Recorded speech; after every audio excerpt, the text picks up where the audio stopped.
Yes, so let's start our session. Yeah, so actually, meditation is part of yoga, right? But since you're going to learn meditation in detail, you have learned meditation, you may have learned because you have done also the course, you may have learned meditation as a part of that course, training course. And also, that was a little part in your course. But here we'll be learning meditation only, complete meditation. But since this is part of yoga, so you will need to use to practice some part of yoga also, other parts of yoga also, because everything is interlinked, right? This is like your body, prana, breath, your mind, and your soul. These are four aggregates: body, prana, breath, mind, soul, and fifth is God. Actually, soul and God is not separate, but we feel as separate. But in reality, they are not separate. They are one. If you realize your soul, you realize God. But soul is like a wave, and God is like the ocean, like your soul, like individual soul. So this is appropriate word to say individual soul. But soul is actually universal. And more than universal means existential, the integral. So these are different aggregates, five aggregates of every person, whether that is an animal or a human being or a celestial being. But everyone has these five aspects, five groups of existence. Everyone has body. Everyone has life force called prana. Like angels have also bodies, but their bodies are different, not this physical body. And in Hindu philosophy, we call gods and goddesses, like Durga, right? Ganesha, Shiva, all these are gods and goddesses. They have also bodies, but their bodies are not physical bodies. Like Mahavatar Baba, this is a uh, Mahaguru of meditation, yoga, Kriya. He has also body, but he has different type of body. Right? He is living in the Himalayas. He cannot be visible to you, but he exists. But that is up to him. If he wants to show his body to you, you can see. If he wants to hide himself, he can hide. That is his power, kind of power. Right? And all these things come from a complete practice of holistic yoga. Or these are called supernatural powers. Okay, but being natural, like we have body. So we have to take care of the body also, because your body also will involve in meditation. Without involvement of body, you cannot meditate. If you have pain in your body, if you are feeling, motion of stool or urine pass, and if you are sitting in meditation, you cannot meditate properly. You have to cleanse. You have to keep your body in order, right? So meditation is not possible without keeping body in order. Your stomach has to be lighter. After meal, you cannot meditate, heavy meal, right? And if you practice asanas, the blood starts flowing throughout the body, your body becomes warm, your body becomes lighter. And then pranayama is also very important part, prana. So that was the first body, which you have already done. So 1.5 hours you have to practice yoga. And yoga, that practice should be according to your body, because your body needs are different. You have different. Everyone has different. Although you'll be practicing in group, but you'll be really practicing according to your body, asanas. Well, and second is pranayama. So without breathings, you cannot meditate.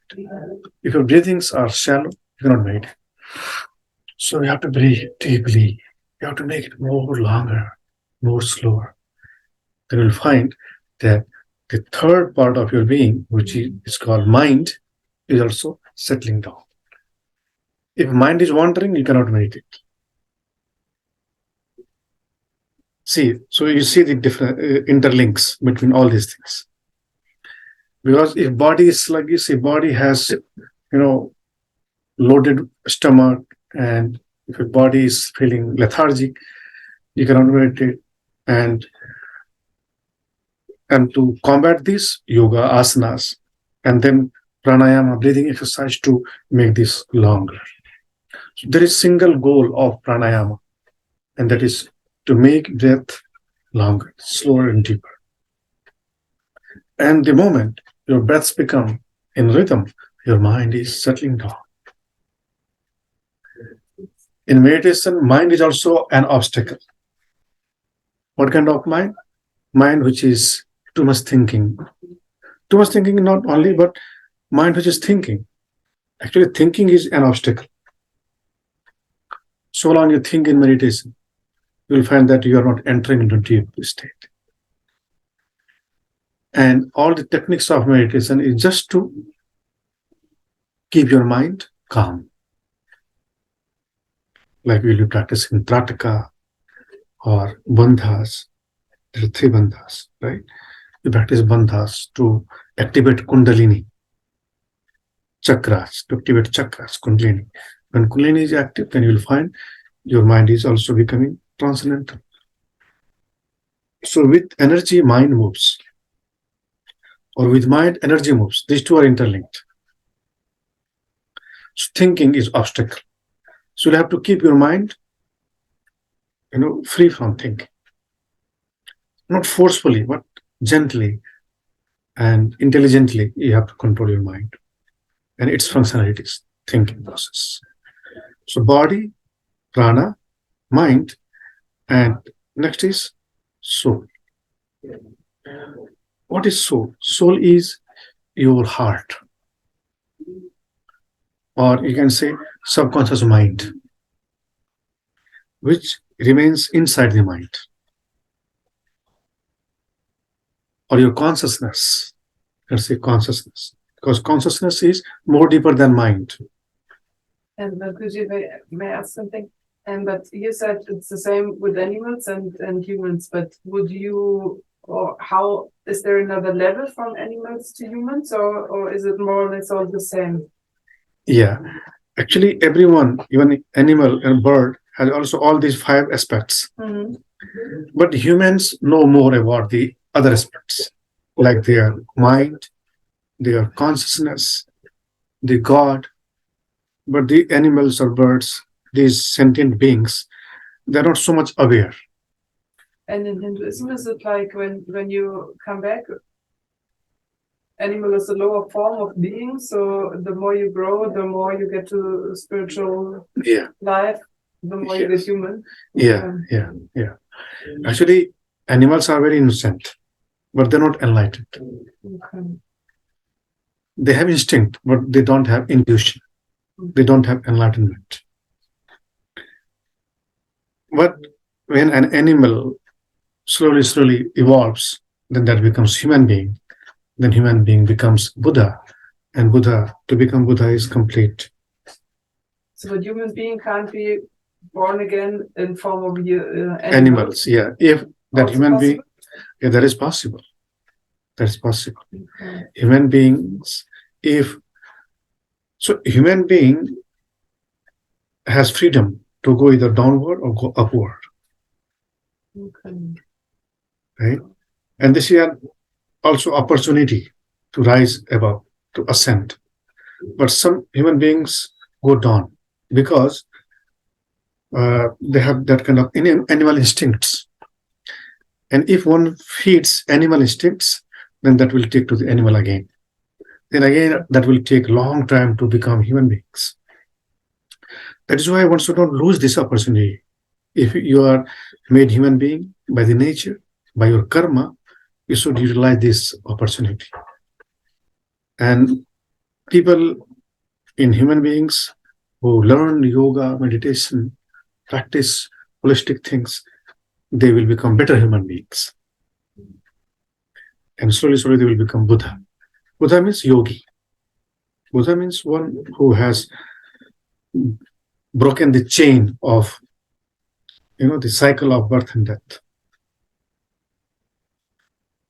And that is why you are here to learn. Okay. Here you have to learn these techniques, that how to overcome the causes which are causes of sufferings. So just let us think, let us see why you joined meditation training. Why? Because you wanted to learn something different. Okay. You have learned yoga, right? You have learned prenatal, you have learned mindfulness. But why meditation? Because mindfulness is a part of meditation, but meditation in itself is very vast. Meditation is very vast thing. And if you practice meditation sincerely, seriously, then you will find that your life is changing. You cleanse your karma.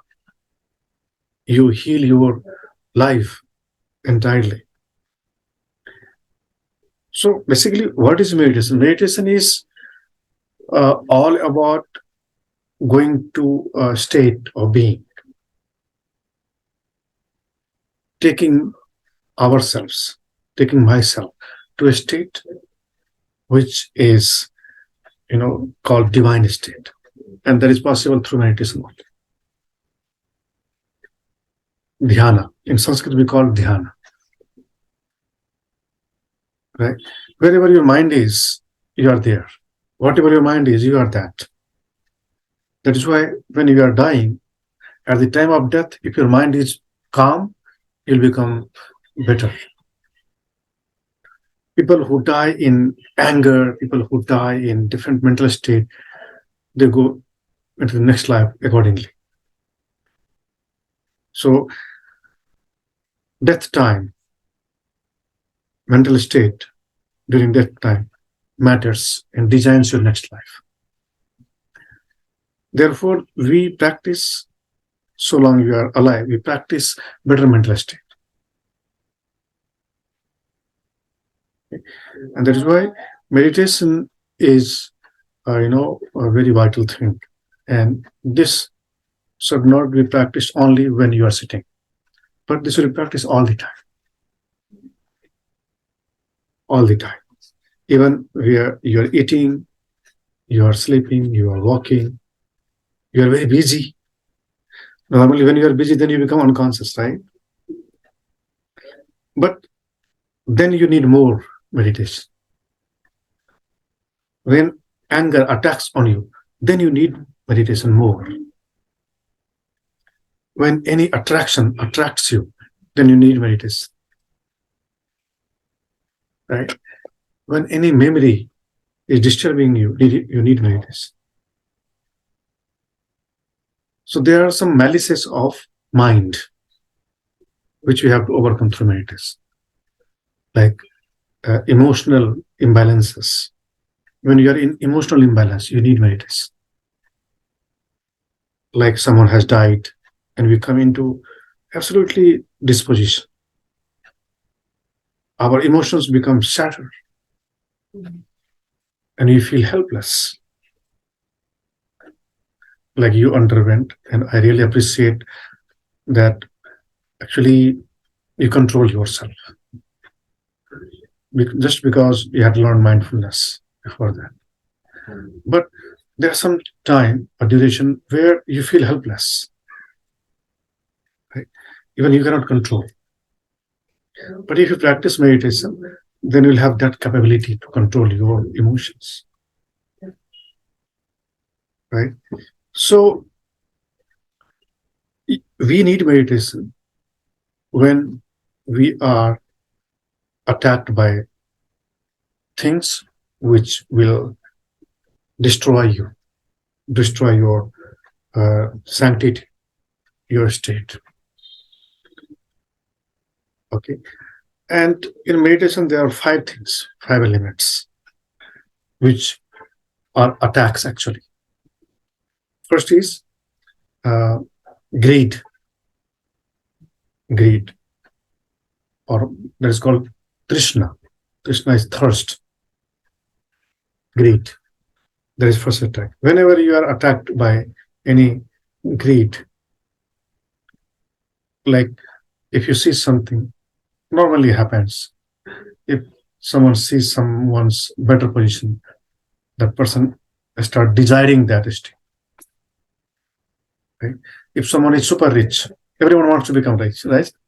Everyone wants to become rich, become happy, and live luxurious life.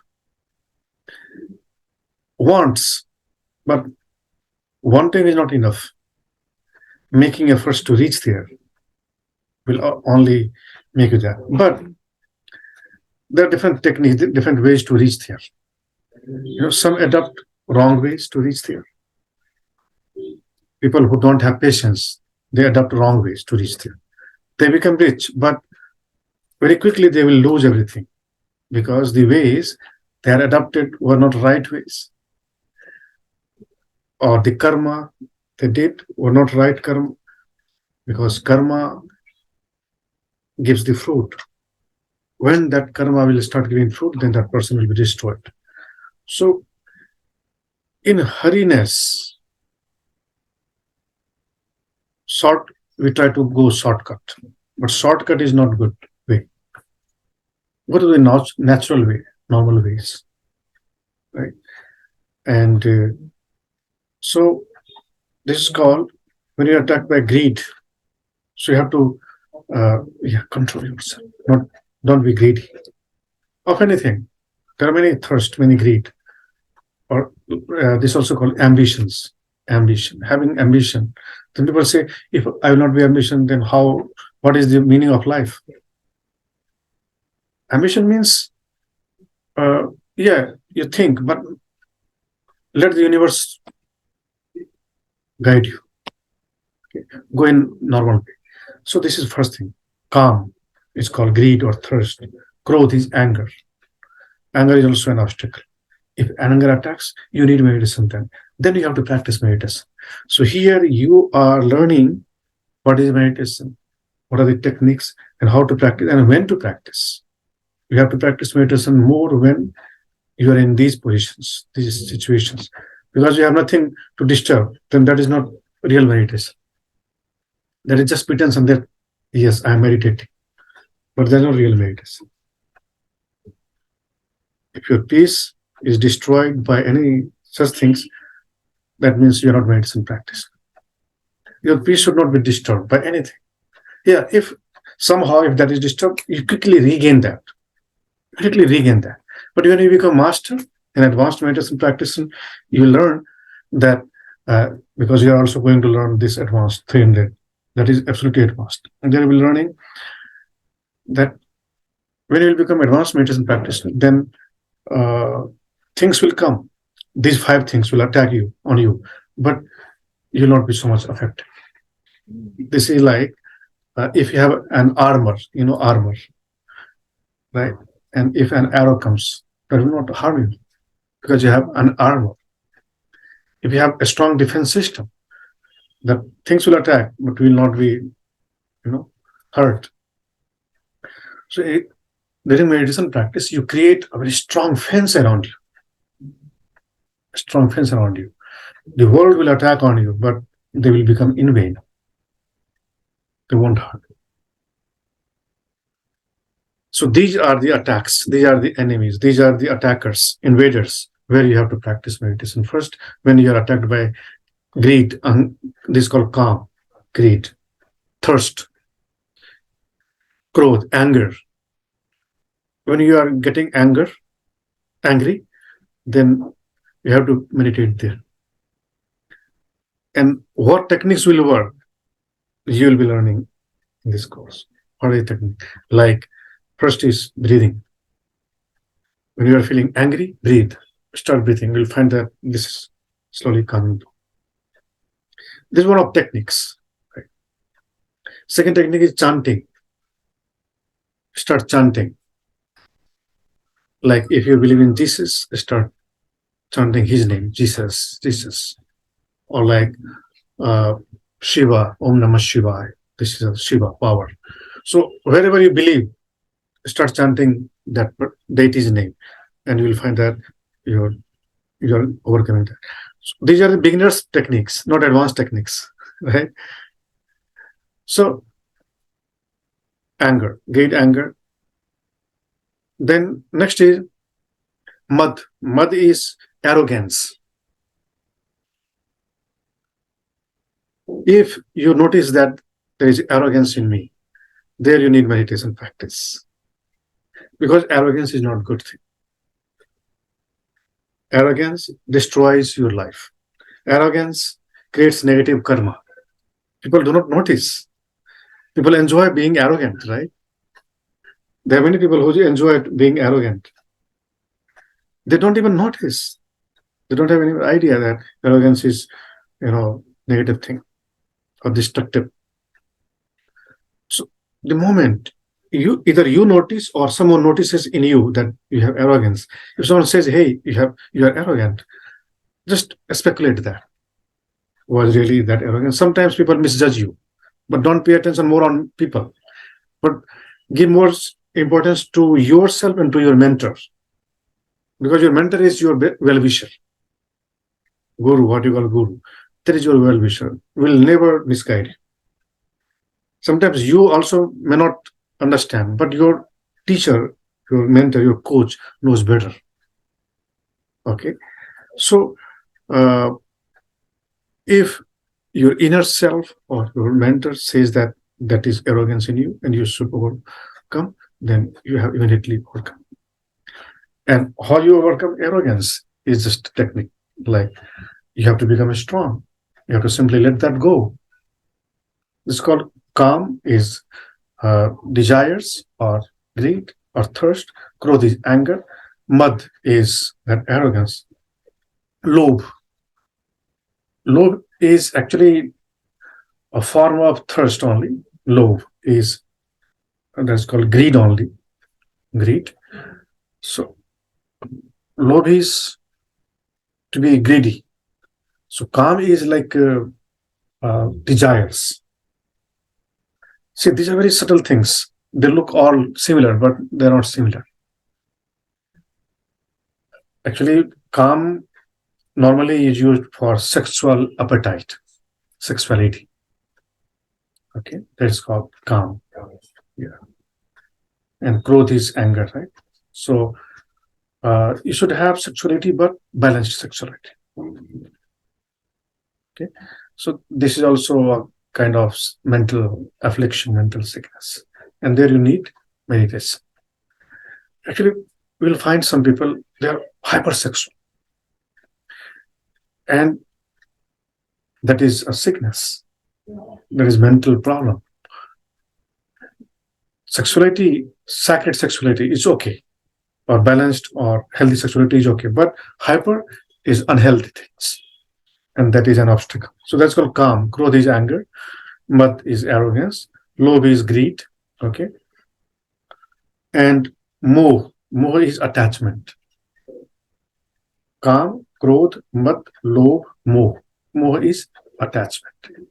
If you have attachment to anything, there you have to practice meditation.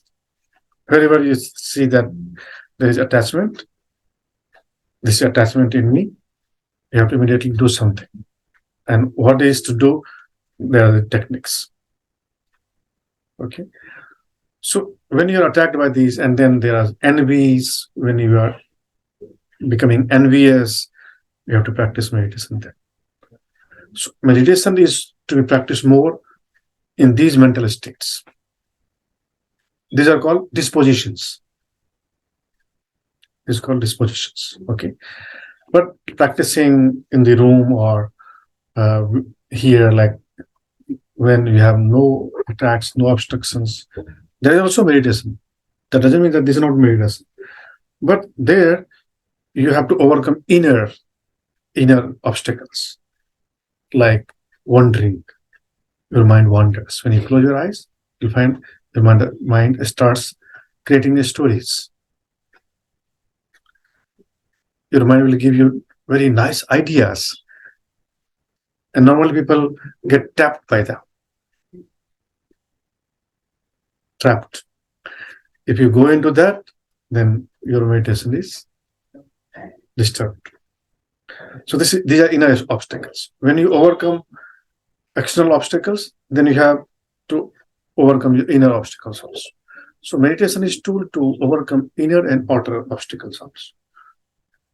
Right? An obstacle is when you are meditating, the mind, memories, good memories will come and will start flowing towards the memories, towards the past.